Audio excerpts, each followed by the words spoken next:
नमस्कार दोस्तों, मैं हनी स्वागत करता हूं आपका आपके अपने यूट्यूब चैनल 360 पेडागॉग में। हम पढ़ रहे थे चाइल्ड डेवलपमेंट एंड पेडागोजी। जैसा कि आपको पता है, आपका पेपर 21 जनवरी 2024 को सीटेट का होने वाला है। तो मैं आपके साथ कुछ लेके आया हूँ क्वेश्चन जो सीटेट का प्रीवियस पेपर हुआ था अभी 20 अगस्त 2023 में। तो उसके सीडीपी के मैं क्वेश्चंस लेके आया हूँ पेपर 1 के, और उनको मैं डिस्कस करूँगा यहाँ पे, क्योंकि अभी रिवीजन का टाइम है। तो आप इन क्वेश्चंस के थ्रू अपने सारे कंसेप्ट जो आपने पेडागोजी के अंदर पढ़े हुए हैं वो रिवाइज कर सकते हो, और मेरे साथ आप कोशिश करो कि आप खुद सॉल्व करने की कोशिश करो इन क्वेश्चंस को, और देखिए आप कितना करेक्ट कर पाते हो। मैं साथ के साथ हर एक क्वेश्चन को एक्सप्लेन करते चलूंगा कि कोई क्वेश्चन, जो भी क्वेश्चन है उसका करेक्ट आंसर क्या है और क्यों है। ठीक है, तो चलिए बिना किसी देरी के स्टार्ट करते हैं। तो पहला क्वेश्चन इसमें दे रखा है, इस बार असर्शन और रीजन वाले क्वेश्चन 3 या 4 पूछे गए थे, तो इस बार भी पूछे जाएंगे, आप इनके लिए पहले से तैयार रहना। चलिए पहला क्वेश्चन में लिखा है, असर्शन लिखा है, to facilitate critical thinking among the learner, कि बच्चों के अंदर क्रिटिकल थिंकिंग डेवलप करने के लिए, ठीक है, क्रिटिकल थिंकिंग को बोलते हैं हिंदी में समालोचनात्मक चिंतन। Teacher should expose them to diverse situation, ये बिल्कुल ठीक है कि टीचर को बच्चों को अलग अलग भिन्न भिन्न सिचुएशन देनी चाहिए, ठीक है, ताकि बच्चों का जो क्रिटिकल थिंकिंग है वो डेवलप हो, एंड डिफरिंग पर्सपेक्टिव्स, ये ठीक दे रखा है बिल्कुल। शिक्षकों को उन्हें विविध परिस्थितियों और विभिन्न दृष्टिकोण से अवगत कराना चाहिए ताकि बच्चे का क्रिटिकल थिंकिंग डेवलप हो।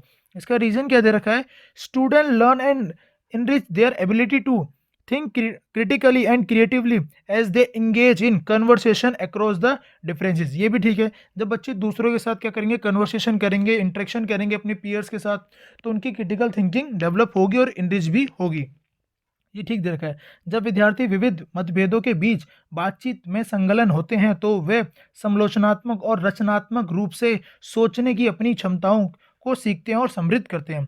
तो इसका असर्शन और रीजन दोनों करेक्ट है, तो इसका करेक्ट आंसर हो जाएगा आपका फोर्थ। ठीक है जी, चलिए आगे समझते हैं। आई होप आपको समझ में आया होगा। दूसरा क्वेश्चन दे रखा था, प्राइमरी गोल ऑफ लर्निंग, कि लर्निंग का या शिक्षा का प्राइमरी गोल क्या होता है। लर्निंग और शिक्षा का प्राइमरी गोल होता है कि to development of critical thinking, की बच्चों का समालोचनात्मक चिंतन करना ही, ताकि बच्चा यह तय कर पाए कि क्या सही है और क्या गलत है, कि जो जीवन में उसको आने वाली परेशानियां हैं, जो भी उसको परेशानी आती है, उनमें ये समझ पाए कि क्या सही क्या गलत है। ये बच्चा कब तय कर पाएगा क्या सही और क्या गलत है, ये तभी कर पाएगा जब बच्चे की क्रिटिकल थिंकिंग डेवलप होगी। तो इसका करेक्ट आंसर हो जाएगा कि लर्निंग का मेन गोल क्या होता है, कि बच्चे को बच्चे में क्रिटिकल थिंकिंग डेवलप करना ही प्राइमरी गोल है किसका, लर्निंग का। तो ऑप्शन आपका पहला ही करेक्ट हो जाएगा। बाकी ऑप्शन देख लीजिए आप, वो भी कर वो तो आपको पता चल जाएगा। कंपीटिंग विद पेयर्स, नहीं, लर्निंग का मेन मकसद ये नहीं होता कि दूसरों के साथ कंपीटिंग करना, नहीं। मेमोराइजिंग द फैक्ट, रटना तो बिल्कुल नहीं होता। और इस मेमोराइजिंग, और चौथा भी आपको दे रखा है, becoming excellent at rote rehearsal, नहीं, रटन प्रणाली में एक्सीलेंट होना ये भी नहीं। तो ऑप्शन आपका फर्स्ट ही करेक्ट हो जाएगा। आगे समझते हैं, देखिए यहाँ दे रखा है, variability in learning style of student. Variability और इन लर्निंग स्टाइल, ये हम कह सकते हैं कि बच्चे अलग अलग तरीके से सीखते हैं। विद्यार्थियों को सीखने की शैलियों में विविधता, ठीक है, क्योंकि हर एक बच्चा क्या होता है, दूसरे बच्चे से यूनिक है। आपने प्रिंसिपल पढ़े होंगे ग्रोथ एंड डेवलपमेंट के, उसमें आपने एक प्रिंसिपल पढ़ा होगा इंडिविजुअल डिफरेंसेस। हर एक बच्चे क्या होते हैं, बच्चे के अंदर इंडिविजुअल डिफरेंसेस होते हैं। हर एक बच्चा दूसरे बच्चे से अलग है, इसीलिए हर एक बच्चा दूसरे बच्चे से अलग तरीके से सीखता है। किसी बच्चे को सुनकर सीखना बहुत अच्छा लगता है, किसी बच्चे को देखकर सीखना बहुत अच्छा लगता है, किसी बच्चे को करके सीखना बहुत अच्छा लगता है। और अलग अलग बच्चों को इनके कॉम्बिनेशन, जैसे सुनकर और देखकर, साथ में कर और देखकर, अलग अलग कॉम्बिनेशन से बच्चों को अच्छा लगता है ये। तो चलिए पढ़ते हैं कि स्टूडेंट की जो variability in learning of student, इसमें दे रखा है, should be as a barrier and hindrance, नहीं भाई, कि बच्चे जो अलग अलग तरीके से सीखते हैं वो उनकी जो लर्निंग में क्या एक हिंड्रेंस है। तो हिंड्रेंस जो नेगेटिव ऑप्शन आपको दिखे, आप पहले ही काट दो, तो ऑप्शन है तो बिल्कुल कट गया। Should not be taken into consideration during the teaching learning process, ये भी गलत है भाई। हम ध्यान रखेंगे कि बच्चा किस तरीके से सीखता है, हम टीचिंग लर्निंग प्रक्रिया के दौरान इसका तो बहुत इंपॉर्टेंट ध्यान रखेंगे। तो ऑप्शन बी भी क्या हो जाएगा, गलत। थर्ड देखिए, should be value and seen as a reflection of human diversity, ये बहुत इंपॉर्टेंट है और ये बहुत सही आंसर दिया। शुड बी वैल्यू, हमें बच्चों की जो इंडिविजुअल डिफरेंसेस है उसको वैल्यू करनी चाहिए, क्योंकि ये रिफ्लेक्शन है किसका, ह्यूमन डाइवर्सिटी का, कि बच्चे में जो विभिन्नता है उसको दिखाता है, तो हमें इसकी वैल्यू करनी चाहिए। शुड बी इग्नोर, तो इग्नोर तो नहीं कर सकते आप। तो जो भी नेगेटिव वर्ड्स आपको दिखे, बैरियर, हिंड्रेंस, एक और आपका जो इग्नोर है, तो ऐसे आप वैसे ही काट सकते हो, ठीक है। तो ये भी आपको टेक्निक सीखनी है कि जो नेगेटिव वर्ड्स हैं वो आपको बता देंगी कौन सा आंसर क्या है, गलत है। तो गलत काट दोगे तो आपको करेक्ट पता चल जाएगा कौन सा सही है। तो इसका आंसर हो जाएगा आपका, ठीक है, आंसर थर्ड। और ये जो आप पढ़ना चाहते हो मतलब ग्रोथ एंड डेवलपमेंट के प्रिंसिपल्स, तो 360 पैडागॉग में आप इसी चैनल पे देखोगे तो आपको मिल जाएंगे प्रिंसिपल्स। वो 2 वीडियो मैंने कवर करा रखे हैं, सारे जो प्रिंसिपल्स हैं ग्रोथ एंड डेवलपमेंट के। चलिए आगे बढ़ते हैं। अगला है children learn more effectively if the concept proceed. मतलब बच्चे कंसेप्ट को कैसे सीखते हैं, तो इसमें दे रखा है rational to empirical, complex to simple, नहीं, ठीक है, जर्नल, इसमें लिखा है जनरिक टू स्पेसिफिक, ये ठीक है कि बच्चे जर्नल से स्पेसिफिक सीखते हैं। अब इसका एग्जांपल के जरिए समझ सकिए बच्चे जर्नल और जर्नल टू स्पेसिफिक कैसे। अब इसका एग्जांपल समझिए आप कि बच्चे जर्नल जनरिक टू स्पेसिफिक कैसे सीखते हैं, जर्नल टू स्पेसिफिक कैसे सीख सकते हैं। फॉर एग्जांपल आप बच्चों को पहले आप पढ़ाना चाह रहे हो पेड़, तो आप पहले फर्स्ट ऑफ ऑल बच्चों को बताओगे एक ट्री होता है, मतलब आप ट्री ड्रॉ कर दोगे और बच्चों को ट्री दिखाओगे, तो आपने जर्नल चीज़ बता दी ये ट्री है। अब आप स्पेसिफिक क्या करोगे, उसके अलग अलग पार्ट्स, रूट्स को, स्टेम को, फ्लावर्स को, ब्रांचेस को, ठीक है, और ये फ्रूट्स हो गए, अलग अलग चीज़ों को बाद में बताओगे, ठीक है। पहले आप क्या बता दोगे, ट्री है, बच्चों को ट्री दिखाओगे आप, फिर उसके स्पेसिफिक पार्ट्स को बताओगे। तो हम जर्नल से कहाँ जाते हैं, स्पेसिफिक लर्निंग चलती है हमारी। तो ऑप्शन थ्री इसका क्या हो जाएगा, करेक्ट आंसर हो जाएगा। चलिए आगे समझते हैं। Which of the following process does not contribute to the course of learning. भाई कोर्स ऑफ लर्निंग मतलब निम्नलिखित में से कौन सी प्रक्रिया अधिगम के दौरान योगदान नहीं देती। योगदान कौन सी नहीं देती, आपका कंसेप्चुलाइजेशन योगदान देता है, ऑर्गेनाइजेशन, कैटेगराइजेशन। तो ये सभी आपका योगदान देंगे आपका सेकंड, थर्ड, फोर्थ। तो ऑप्शन जो फर्स्ट है वो आपका गलत है। गैर प्रासंगिकरण ये कहीं भी ध्यान नहीं देगा। तो ऑप्शन ए क्या हो जाएगा आपका ही करेक्ट आंसर हो जाएगा, फिफ्थ का ए। चलिए आगे समझते हैं। Which of the following is an effective method to enhance problem solving skill in children. कि बच्चों के अंदर, ठीक है, समस्या समाधान कौशल को बढ़ाने के लिए हम कौन सा तरीका सबसे प्रभावी रहेगा। Giving them opportunity to brainstorm and making intuitive guesses. ये बहुत बड़ी ऑप्शन है कि उन्हें बुद्धि मंथन करने और सहज अनुमान लगाने का अवसर दें, कि बच्चों को हम दे दें और बच्चे खुद ही क्रिएटिव मतलब ब्रेनस्टॉर्मिंग करें और उनका रीज़न पता करें कि कोई भी चीज़ क्यों हो रही है। तो ऑप्शन ए तो करेक्ट आंसर यही हो सकता है मेरे हिसाब से। आगे पढ़ते हैं। Provide them with readymade solution. नहीं, बच्चों को रेडीमेड सॉल्यूशन दोगे तो उनकी क्रिटिकल थिंकिंग डेवलप ही नहीं होगी, सेकंड गलत हो गया। Discouraging independent thinking and focusing on declarative knowledge. नहीं, डिस्करेज नहीं करेंगे उनको इंडिपेंडेंट थिंकिंग के लिए। Encourage them to avoid difficult problem. नहीं भाई, डिफिकल्ट प्रॉब्लम को अवॉइड करने के लिए भी नहीं कहेंगे। तो ऑप्शन यही आपका करेक्ट आंसर है। चलिए आगे समझते हैं। अब एक्सपीरियंशियल लर्निंग क्या होता है, आपको पता होना चाहिए। अब अनुभवनात्मक अधिगम किस पर बल देता है, मतलब क्या होता है अनुभवनात्मक शिक्षण। Learning as a product and rather than a process. नहीं, लर्निंग हमेशा आपका एक प्रोसेस है, एक प्रोडक्ट नहीं है। ध्यान रखना, इससे क्वेश्चन बन सकता है कि लर्निंग क्या होता है, आपका एक प्रोसेस होता है, प्रोडक्ट नहीं होता। तो लर्निंग, ठीक है, तो पहला ऑप्शन तो आपका वैसे ही गलत हो गया। दूसरा समझिए, इंपॉर्टेंस ऑफ क्रिटिकल रिफ्लेक्शन। ठीक है भाई, एक्सपीरियंशियल लर्निंग जो है आपकी वो इंपॉर्टेंस ऑफ क्रिटिकल रिफ्लेक्शन है, ये ठीक है। थर्ड क्या दे रखा है, control of teacher on the learning of child. नहीं भाई, टीचर का कंट्रोल नहीं होना चाहिए, क्योंकि बच्चा सिर्फ टीचर से ही नहीं सीखता, अपने माता पिता से भी सीखता है, अपने दोस्तों से भी सीखता है, और आसपास माहौल जो एक्टिविटी हो रही है वहाँ से भी सीखता है। The role of reinforcement in learning, तो ये भी आपका गलत हो जाएगा। आपका ऑप्शन जो सेकंड है वही आपके क्या हो जाएगा, करेक्ट आंसर हो जाएगा। चलिए आगे समझते हैं। देखो असर्शन रीजन वाला एक और क्वेश्चन आ गया, ध्यान से समझिए। Assertion, teacher should create a meaningful environment which seek active participation of and engagement of all children. ये बहुत बढ़िया है कि एक जो टीचर का काम क्या है, कैसा इन्वायरमेंट क्रिएट करना है, मीनिंगफुल इन्वायरमेंट क्रिएट करना है जहाँ पे हर एक बच्चा पार्टिसिपेशन करे, इंगेज रहे, और क्लास में इंगेजमेंट करके इंटरेक्शन करके बच्चों के साथ सीखे। ठीक है, रीजन समझिए। ऑल चिल्ड्रन आर, क्या लिखा है, all children are intrinsically motivated to learn and are capable of learning. ये दोनों ही ठीक है। हर एक बच्चा इंट्रिंसिकली मतलब इंटरनली क्या होता है, मोटिवेटेड होता है, ठीक है, to learn and are capable of learning. तो ऑप्शन ए और जो आपका असर्शन और रीजन दोनों ही ठीक है, तो ये आपका हो जाएगा फोर्थ। ठीक है, चलिए आगे समझते हैं। एज पर लेव वाइगोस्की, ठीक है, वाइगोस्की के बारे में आपको पता है, वाइगोस्की की जो थ्योरी है, सोशल कंस्ट्रक्टिव की थ्योरी है Vygotsky. Dash play a significant role in the development of the conceptual ability among children, मतलब कंसेप्चुअल डेवलप करने के लिए कौन सी सबसे चीज़ बेहतर है। तो ये किस पे फोकस करता है, ये जो सोशल इंटरेक्शन है, लेव वाइगोस्की कहता है सोशल इंटरेक्शन सबसे ज़्यादा इंपॉर्टेंट है, ठीक है, बच्चे की लर्निंग में। तो ये ऑप्शन हो जाएगा आपका फोर्थ, ठीक है। पीयर कोलोब्रेशन मतलब जहाँ बच्चे आपस में अपने दोस्तों के साथ मिलकर कोलोबरेट करके सीखते हैं, इंटरेक्शन करके सीखते हैं। तो इस पर फोकस दिया किसने, लेव वाइगोस्की ने। अकॉर्डिंग टू द लेव वाइगोस्की थ्योरी, इनर स्पीच देखो, लेव वाइगोस्की की जो ये थ्योरी है, इनर स्पीच, प्राइवेट स्पीच, इसमें मैंने पर्टिकुलर वीडियो बना रखी है, इसी चैनल 360 पेडागोग पे जाके आप पढ़ सकते हो, वो बहुत हेल्पफुल होगी अगर आप वो देख लोगे तो, रखा है।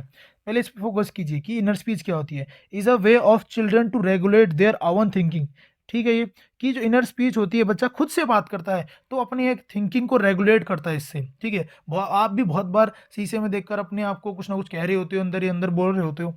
Is a sign of development delay, नहीं है, डेवलपमेंट डिले का साइन नहीं है। Is a way of for children to communicate with an imaginary friends, नहीं, ये भी गलत है।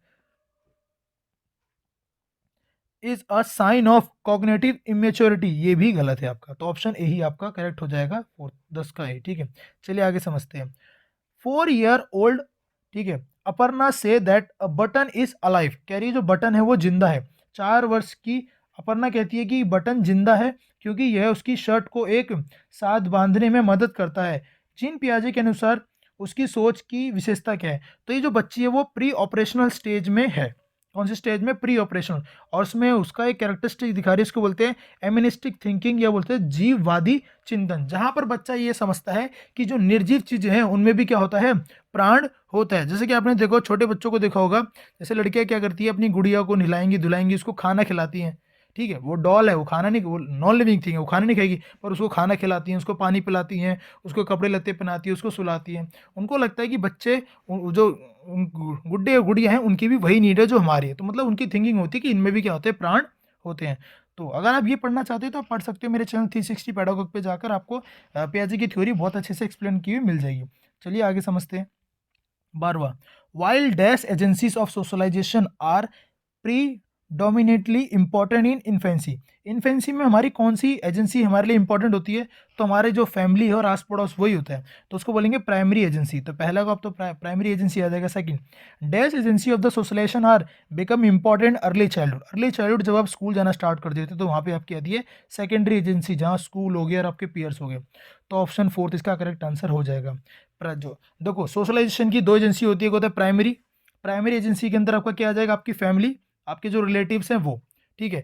जो आपको मतलब जो इन्फेंसी में मतलब आपको बहुत ज़्यादा इन्फेंसी में आपका सोशलाइजेशन का मेन कारण, मेन कौन एजेंसी सोशलाइजेशन कराती है आपका, वो होती है प्राइमरी, फैमिली हो गई, रिलेटिव्स हो गए।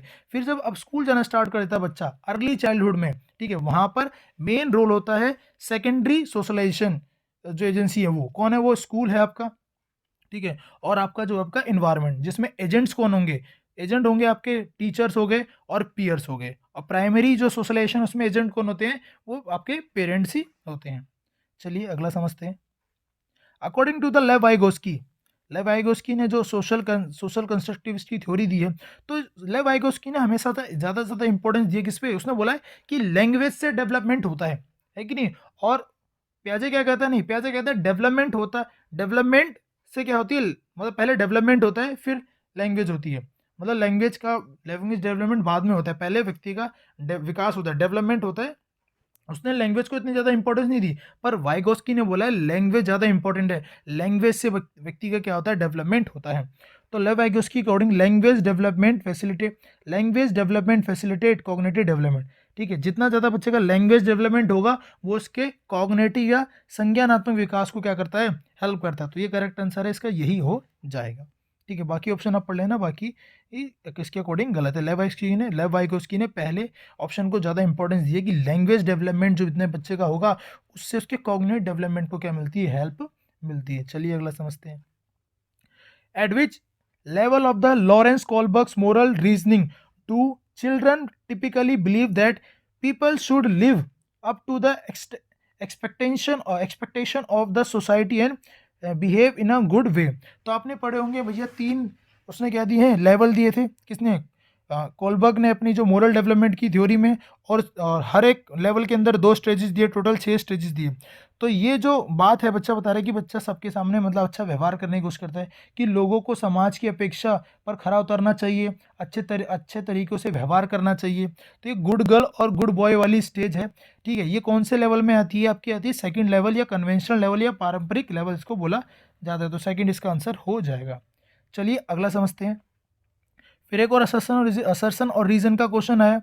Interaction with more knowledgeable other. अब मोर नॉलेजेबल अदर कौन होता है? मोर नॉलेजेबल अदर वो व्यक्ति होता है जो आपसे नॉलेज में क्या है, जिसकी नॉलेज आपसे ज़्यादा है। भले ही वो आपसे उम्र में छोटा हो सकता है, बड़ा हो सकता है, पर वो नॉलेज में जो ज़्यादा होगा उसको बोलते हैं more knowledgeable others. Such as teacher peers can provide the necessary support and guidance to help the learner develop their understanding and skills. ये बिल्कुल ठीक है कि भैया जो मोर नॉलेजेबल अदर्स होते हैं, वो जैसे टीचर हो गए, पेयर हो गए, वो बच्चों की हेल्प करते हैं, क्या करने में? उनको सपोर्ट करने में, गाइड करने में, ठीक है? तो ये बता रखा है, तो उससे उनकी अंडरस्टैंडिंग डेवलप होती है। सोशल इंटरेक्शन इज अ की component of the learning and development. Social interaction भाई की कंपोनेंट होता है लर्निंग और डेवलपमेंट का, ये भी ठीक है। तो आपका ए और इसका भी क्या, दोनों करेक्ट है, तो ये हो जाएगा आपका फोर्थ ऑप्शन। आई होप आपको एक्सप्लेनेशन समझ में आ रही होगी। अगर आपको कोई डाउट है तो आप कमेंट कर सकते हो, ठीक है? What is the main goal of assessment for learning? 3 type के असेसमेंट होते हैं, एक होता है assessment of learning, assessment for learning और असेसमेंट एज लर्निंग, और एक असेसमेंट पीयर लर्निंग भी, पीयर असेसमेंट भी होता है। पहले समझिए असेसमेंट ऑफ लर्निंग क्या होता है। असेसमेंट ऑफ लर्निंग वो होता है जिसमें हम असेसमेंट करते हैं बच्चे का द एंड ऑफ ईयर, साल के अंत में जो असेसमेंट किया जाता है उसको बोलते हैं हम कौन सा असेसमेंट? असेसमेंट ऑफ लर्निंग, जिसमें हम मेनली किया जाता है बच्चों को अगली क्लास में भेजने के लिए, ठीक है? तो वो इतना ज़्यादा इंपॉर्टेंट नहीं होता। जो ज़्यादा इंपॉर्टेंट है वो आपका होता है assessment for learning. Assessment for learning जो रोजाना हो रहा है, जो बच्चे की पढ़ाई में जो कमियां आ रही हैं उनको इम्प्रूव करने के लिए जो असेसमेंट होता है उसको बोलते हैं असेसमेंट फॉर लर्निंग, उसको बोला जाता है, ठीक है? तो ये, और असेसमेंट एज लर्निंग या असेसमेंट जो पीयर असेसमेंट होता है कि उसके जो साथी हैं वो असेसमेंट करते हैं। तो फॉर लर्निंग का मतलब क्या होता है? जो पढ़ाई में आ रही कमियों को दूर करने के लिए किया जाता है। इसमें बच्चों को फीडबैक, ये बच्चों को मेनली फीडबैक देने के लिए होता है। चलिए इसका आंसर देखते हैं। टू कंपेयर स्टूडेंट परफॉर्मेंस, नहीं, स्टूडेंट की परफॉर्मेंस को कंपेयर करने के लिए बिल्कुल नहीं होता। To provide feedback to the student that can be use to improve their learning. हाँ, लर्निंग को इम्प्रूव करने के लिए ये होता है। तो ऑप्शन सेकंड सही हो जाएगा, थर्ड भी गलत है, फोर भी गलत है। चलिए आगे समझते हैं। At which age can children engage in a word play and like jokes and riddles at the involve in the play? तो ये आपका हो जाएगा एज 7 के अंदर हो जाता है बच्चा। जब होता है, जब बच्चा लेटर चाइल्डहुड में, मतलब अर्ली चाइल्डहुड का लास्ट और लेटर चाइल्डहुड बच्चा स्टार्टिंग में जो होता है वहाँ पर बच्चा क्या करता है, जोक्स एंड रिडल से मतलब इन्वॉल्व हो जाता है सब करने में। अगला समझते हैं। Carol Gilligan has the critic Kohlberg's theory of moral development. ये कैरल गिलिगन एक जो महिला है जिन्होंने बोला है कोलबर्ग की थ्योरी की उन्होंने निंदा करी है। उन्होंने निंदा करने का मेन कारण क्या बताया? उन्होंने बताया कि कोलबर्ग ने क्या करा है, जो नारी दृष्टिकोण को बिल्कुल ही महत्व नहीं दिया उन्होंने अपनी थ्योरी में। तो यही उनका क्या है, क्रिटिसिज्म है। तो ये ऑप्शन फोर्थ इसका करेक्ट आंसर हो जाएगा। One of the main characteristics of the pre-operational thought according to the Jean Piaget is dash, which refer to the tendency to focus on one aspect in situation and neglect other। मतलब इसमें क्या होता है, बच्चा एक ही चीज पे focus कर पाता है, बाकी अन्य चीज पे फोकस नहीं कर पाते। तो इसको बोलते हैं सेंट्रेशन या केंद्रीय ने इसको बोला जाता है। या पढ़ना चाहते तो पियाजे की थ्योरी मैंने अच्छे से कवर करा रखी है, आप वहाँ जाके पढ़ सकते हो, इसी चैनल पर वीडियो आपको मिल जाएगी। ठीक है, चलिए आगे समझते हैं। The approach to educate gifted children which move them through curriculum at the unusual rapid pace is known as। मतलब जो आप गिफ्टेड स्टूडेंट होते हैं, जो मतलब जो बाकी बच्चों से बहुत आगे होते हैं पढ़ाई में, उनको आगे बढ़ाने के लिए उनको आप कैसे आगे बढ़ाओगे, उनकी जो नीड्स है उनको कैसे फुलफिल करोगे। तो इसमें एक ऑप्शन है, इसमें दे रखा है एक्सेलरेशन, उसको बोला जाता है। कि इसमें बोला कि प्रतिभावान बच्चों को शिक्षित करने का उपागम जो उन्हें असामान्य रूप से तीव्र गति से पाठ्यक्रम के माध्यम से आगे बढ़ाते हैं, मतलब फास्टली आप चीज़ें उनको प्रोवाइड कराते हो, तो उसको क्या बोलते हैं? उसको बोलते हैं एक्सेलरेशन, बोलते हैं त्वरण या गति वर्धन उसको बोला जाता है। चलिए आगे समझते हैं। डिस्ग्राफिया क्या होता है? ठीक है, डिस्ग्राफिया क्या होता है, ग्राफ से समझिए। ठीक है, ये राइटिंग से रिलेटेड है। जो बच्चे की राइटिंग जो लिखने में मतलब बच्चे जो चीज़ें अच्छे से नहीं बना पाते, लिख नहीं पाते, उसको उस प्रॉब्लम को बोलते हैं डिसग्राफिया। ठीक है, तो इसमें बोल रखा है, इसमें देखिए, तो ऑप्शन सेकंड आपका हो जाएगा न्यूरोलॉजिकल डिसऑर्डर है, characteristic by the trouble in a forming letter and shapes. तो ऑप्शन करेक्ट आ जाएगा आपका सेकंड, कि बच्चा सही से लिख नहीं पाता। और ये जो प्रॉब्लम है ये क्या होता है, आपकी जो फाइन मोटर स्किल्स है ना उसकी वजह से होता है। बच्चे की फाइन मोटर स्किल्स डेवलप नहीं होती ना, तो उसकी राइटिंग भी अच्छे से नहीं, वो लिख चीज़ों को लिख सही से नहीं पाता है। तो हमें जब बच्चा छोटा होता है तो हमें उसकी फाइन मोटर स्किल्स डेवलप करने पे ध्यान देना चाहिए। उसको क्ले से खिलाना चाहिए, मतलब क्ले देने चाहिए, क्ले से वो खेल सके। या जो आपका रेत, हम सैंड ले सकते हैं, सैंड में बच्चा ए बी सी या कुछ भी बना के कर सकता है, उससे फाइन मोटर स्किल्स बच्चे की आ जाएंगी, डेवलप हो जाएंगी। चलिए आगे समझते हैं। Teacher who are working toward inclusive classroom. अच्छा, जो बच्चा, जो टीचर कहते हैं इंक्लूसिव क्लासरूम के प्रति में काम कर रहा है, उसकी थिंकिंग या उसका पर्सपेक्टिव कैसा होना चाहिए। तो देखिए ऑप्शंस को देखिए, इसमें आप, इसमें लिखा है सी डाइवर्सिटी एज अ ऑब्स्टेकल। तो अब ये फोर्थ ऑप्शन तो बिल्कुल ही गलत है। आप बिल्कुल आसानी से इसको लगा सकते हो, क्योंकि चौथा आंसर है कि भैया डाइवर्सिटी को टीचर एक समस्या देखेगा, बाधा देखेगा नहीं। डाइवर्सिटी तो भैया बच्चे की, वो जो क्लासरूम में क्या करेगी, आपकी एक आपके लिए असिस्ट का काम करेगी और आपको बहुत सहायता प्रदान करेगी, क्योंकि डाइवर्सिटी जितनी ज़्यादा होगी बच्चों को उतना ज़्यादा आसानी से हम सिखा सकते हैं। तो ऑप्शन फोर्थ गलत है। ए में भी फोर्थ आ रहा है, बी में भी फोर्थ आ रहा है, सी में भी फोर्थ आ रहा है। तो ऑप्शन ये आपका करेक्ट आंसर आप लगा सकते हो, जो डी है, ऑप्शन डी आपका करेक्ट आंसर इसमें हो जाएगा। चलिए आगे समझते हैं। अगला दे रखा अकॉर्डिंग टू द, ठीक है, हार्वर्ड गार्डनर, ठीक है, Harvard Gardner a philosopher has. देखो हार्वर्ड गार्डनर ने अपनी जो क्या दी है, ठीक है, इन्होंने टाइप्स ऑफ इंटेलिजेंस दिए हैं। ठीक है, 8 टाइप्स की इंटेलिजेंस ने बताई हैं, जिसमें इंटरपर्सनल है, इंट्रापर्सनल है, लिंग्विस्टिक है, स्पेशल है, मैथमेटिकल थिंकिंग होती है, म्यूजिकल होती है, नेचुरलिस्टिक होती है। मतलब 8 टाइप की इसने क्या दी, इंटेलिजेंस के बारे में बताया है। तो यहाँ पर कौन सी फिट होंगी वो देखिए। According to the Howard Gardner a philosopher है, फिलोसोफर जो अपने आप से बातें करता है, अपने को अच्छे से समझता है, तो उसके पास होती है इंट्रापर्सनल। कौन सी होगी, इंट्रा। तो पहले में इंट्रा आएगा, तो आप देख लीजिए, तो एक में दे रखा है इंट्रा, तो ऑप्शन सेकंड। और दूसरा दे रखा है type of intelligence and a sculpture, जो आपका क्या होता है, मूर्तिकार जो होता है, उसके पास कौन सी होती है, स्पेशल। मतलब वो देखकर मूर्तियों को अच्छा रूप दे देता है, मतलब उसको बोलते हैं स्पेशल थिंकिंग। ठीक है, तो दो इसके अंदर हो गई। अभी आप इस ये समझिए, एक इंटरपर्सनल होता है और एक इंट्रा होता है। जो पहले वाले ऑप्शन में, इसका तो करेक्ट आंसर आपका सेकंड हो जाएगा, वो तो ठीक है। पर आप आगे समझिए, आपके में आगे आ सकता है इंटरपर्सनल, ठीक है, या इंट्रापर्सनल। ये होता है अंतर व्यक्तित्व है अतः व्यक्ति। जो इंटरपर्सनल है वो होता है हम दूसरे व्यक्ति को कैसे समझ पाते हैं, दूसरे व्यक्ति की, मतलब इंटरपर्सनल मतलब दूसरे व्यक्ति को हम अच्छे से कैसे समझ पाते हैं, नहीं पाते, वो हमारी इंटरपर्सनल इंटेलिजेंस है। बट जब क्या हम अपने आप को अच्छे से समझ पा रहे हैं, वो हमारी होगी इंट्रापर्सनल। जो ऑप्शन सेकंड में दे रखिए इंट्रा पर्सनल, क्या हम अपने आप को कितना बेहतर समझते हैं। चलिए, आई होप आपको क्लियर हुआ होगा। चलिए अगला क्वेश्चन समझते हैं। Which of the following is a type of characteristics of student having autism. Autism जिस बच्चे को होता है, वो क्या करता है, बार बार एक ही जो व्यवहार है उसका दोहराता रहता है। तो इसका करेक्ट आंसर हो जाएगा ये frequent repeated and recurring behaviour, बार बार दोहराव आवर्ती करना। चलिए अगला समझते हैं। Which of the following is a gross motor skill. Gross motor skill मतलब जहां पर आपकी बड़ी मांसपेशियां क्या होती है, इन्वॉल्व होती हैं। Cutting along the outline, cutting वटिंग करने में, तो पेपर कटिंग कर रहे हो तो इसमें फाइन मोटर स्किल्स आपकी लगेगी, तो पहला तो गलत हो जाएगा।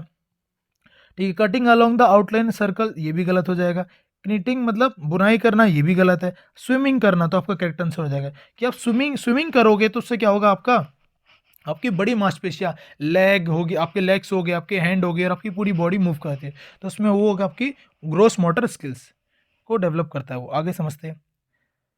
Physical growth and development follow the dash and dense principle of the development. Physical growth and development कौन से प्रिंसिपल को फॉलो करते हैं। ठीक है, तो ये किसको फॉलो करते हैं, आपके ऑप्शन जो 26 है उसका आ जाएगा आपका 4। एक है सेफेलोकोडल, जिसको बोलते हैं टॉप टू बॉटम, और होता है प्रोक्सिमो डिस्टल इनर टू आउटर। समझिए, ऊपर भी लिखा है प्रोक्सिमल डिस्टेंस, पर ये गलत है। ये प्रोक्सिमल डिस्टेंस ऊपर भी लिखा है और सेफेलोकोडल ऊपर, पर यहाँ अंदर गलत लिखा हुआ है। क्योंकि जो सेफेलोकोडल होता है वो होता है टॉप टू बॉटम। जो आपका डेवलपमेंट होता है ना, पहले आपका टॉप से नीचे तक डेवलपमेंट जाता है। मतलब जब बच्चा जब पैदा हो, मतलब बच्चे का जब बनना स्टार्ट होता है ना, तो बच्चे का पहले ब्रेन बनता है, फिर धीरे धीरे धीरे उसका जो सर से लेकर नीचे नीचे का पार्ट बनता है। और आप देखोगी बच्चा जो सबसे पहले अपने जो हेड है ना उसको मूव करता है, फिर अपने हैंड्स को मूव करता है, फिर अपने लेग्स को। तो ऊपर से नीचे की ओर डेवलपमेंट जाता है, उसको बोलते हैं ऑम्फेलोकोडल। फिर दूसरा होता है प्रोक्सिमो डिस्टल, मतलब इनर टू आउटवर्ड, कि बच्चा अपना पहले जो शोल्डर है उसको मूव करना सीखेगा, फिर फिंगर्स को, हाथ को बाद में, ठीक है। तो होता है इनर टू आउटर, तो ये ऑप्शन आपका करेक्ट हो जाएगा। अगर आपको ये पढ़ना है, ये principle of growth and development मैंने सारे समझा रखे हैं A to Z, और बहुत अच्छे से एक्सप्लेन करके समझा रखे हैं, वहाँ जाके पढ़ सकते हो, इसी चैनल पर आपको वीडियो मिल जाएगी। चलिए अगला क्वेश्चन समझते हैं। In early childhood growth dash and thinking is dash, ठीक है, while in middle childhood growth is dash and thinking is dash, ठीक हो। मिडल चाइल्डहुड के अंदर थिंकिंग तो आपकी इसमें लॉजिकल दे रखा है। ऑप्शन पहले और दूसरे तो वैसे ही गलत हो जाएंगे, ठीक है, क्योंकि जब बच्चा मिडल चाइल्डहुड में होता है उसकी लॉजिकल थिंकिंग हो जाती है, ठीक है। तो लॉजिकल थिंकिंग दोनों में दे रखी है, थर्ड और फोर्थ में। पर समझिए दे रखा है in early child growth is dash and thinking is logical somewhat egocentric, मतलब जब बच्चा अर्ली चाइल्ड होता है तो उसकी लगभग थोड़ी बहुत जो उसकी थिंकिंग होती है वो ईगोसेंट्रिक थोड़ी बहुत होती है। क्या होती है? ईगोसेंट्रिक। तो मेरे हिसाब से जो करेक्ट आंसर होगा फोर्थ। एंड लिखा है कि जो स्लो, और जो बच्चा लेटर चाइल्डहुड या मिडिल चाइल्डहुड में जाता है तो उसकी ग्रोथ बहुत स्लो हो जाती है, पर उसकी थिंकिंग क्या होती है? लॉजिकल हो जाती है। तो ये भी आप पढ़ सकते हो, मैंने सारे स्टेजेस अच्छे से कवर करा रखी, कहाँ पर बच्चे की, ठीक है, मतलब कौन सी, मतलब थिंकिंग कौन सी डेवलप होती है, फिजिकल डेवलपमेंट स्लो कब रहता है, फास्ट कब रहता है, आप सारी वीडियोस देख सकते हो, इसी चैनल पे मिल जाएंगी 360 पैडागॉग पे। चलिए आगे समझते हैं। अगला क्वेश्चन जो है 28वां question, which of the following is an example of a question that require student to reflect on their own thinking, कि बच्चे अपनी थिंकिंग क्या करेंगे? रिफ्लेक्ट करेंगे। पहला, how has your thinking about the use of verbs change since the beginning of the class. ये ठीक है भाई, यही करेक्ट आंसर होना चाहिए कि कक्षा की शुरुआत से क्रियाओं में उपयोग के बारे में आपकी समझ कैसे बदलती है। आप क्रिया को वर्तमान काल में कैसे बदलते हैं, ये तो बच्चा आसानी से कर लेगा, सोचने की जरूरत उसको नहीं पड़ेगी ज़्यादा। क्रिया की परिभाषा, ये तो बिल्कुल नहीं होगा, ठीक है। वाक्य में संज्ञा और क्रिया का संबंध, ये भी नहीं। तो ऑप्शन ए ही आपका करेक्ट आंसर हो जाए, क्योंकि इसमें बच्चों को ज़्यादा सोचना पड़ेगा कि हर एक क्लास में मतलब कैसे कैसे आपकी जो वर्ब्स है, ठीक है, उसका यूज बदलते आ रहा है। आगे 29वां question, which of the following is an example of an internal attribute of failure, क्या फेल हुए आपका खुद का स्वयं का कारण, क्या आंतरिक आरोपण का उदाहरण क्या है? I failed the test because my friend were ठीक है, डिस्ट्रैक्टिंग मी, तो ये तो दोस्त कर रहे हैं, तो भारी हो गया। I didn't get good marks because the teacher was bias, तो ये भी भारी कारण हो गया। I receive low grade because of teacher is taught teacher is a tough grader, नहीं ये भी गलत है। I failed the test because I didn't study enough, तो ऑप्शन आपका फोर्थ क्या हो जाएगा करेक्ट, क्योंकि मैं नहीं पढ़ा इसलिए मैं फेल हो गया ना। तो ये अगला समझते हैं, जो लास्ट क्वेश्चन है आपका असर्शन रीजन का, एक और क्वेश्चन आ गया। At a very early age girl is in most culture across the world choose dolls as a toy while boy prefer to play with cars. ये हाँ बिल्कुल सही है कि अधिकतर हर एक कल्चर में आपको देखोगे जो गर्ल्स है वो डॉल के साथ खेलना पसंद करती है, जो बॉयज़ है वो कार वगैरह गन वगैरह के साथ खेलना पसंद करते हैं, ऐसा है दे रखा है। और रीज़न क्या दे रखा है? Children organize information about what is consider appropriate for a boy और a girl, the basis of what is a particular culture expected and behaving according, ठीक है, क्योंकि बच्चे जो लड़का लड़की वो अपने कल्चर के अकॉर्डिंग ही क्या करते हैं? बिहेव करते हैं, जो उनसे एक्सपेक्ट किया जा रहा है। यहाँ पे देखो हिंदी पढ़ो, बच्चे किसी विशेष संस्कृति की अपेक्षा के आधार पर एक लड़के या लड़की के लिए ये क्या उपयुक्त माना जाता है, इसके बारे में जानकारी व्यवस्थित करते हैं और उसके अकॉर्डिंग क्या करते हैं? व्यवहार करते हैं। तो दोनों ही सही है, तो इसका भी करेक्ट आंसर क्या हो जाएगा? आपका फोर्थ हो जाएगा। तो ये आपके 30 के 30 क्वेश्चन खत्म हुए, जो भी 20 अगस्त को जो पिछले साल पेपर हुआ था ये वो पेपर है। आई होप आपको चीज़ें समझ में आई होंगी, आपके जो कंसेप्ट है वो काफ़ी हद तक रिवाइज हुए होंगे। अगर आपको कोई डाउट है तो आप कमेंट कर सकते हो। तो इस वीडियो में इतना ही, अब हम मिलेंगे आपसे अगली वीडियो में, तब तक के लिए धन्यवाद। अगर आपको वीडियो अच्छी लगी है तो प्लीज़ वीडियो को लाइक शेयर सब्सक्राइब करना, वीडियो को लाइक और शेयर करना ना भूलें, और चैनल को सब्सक्राइब करना भी ना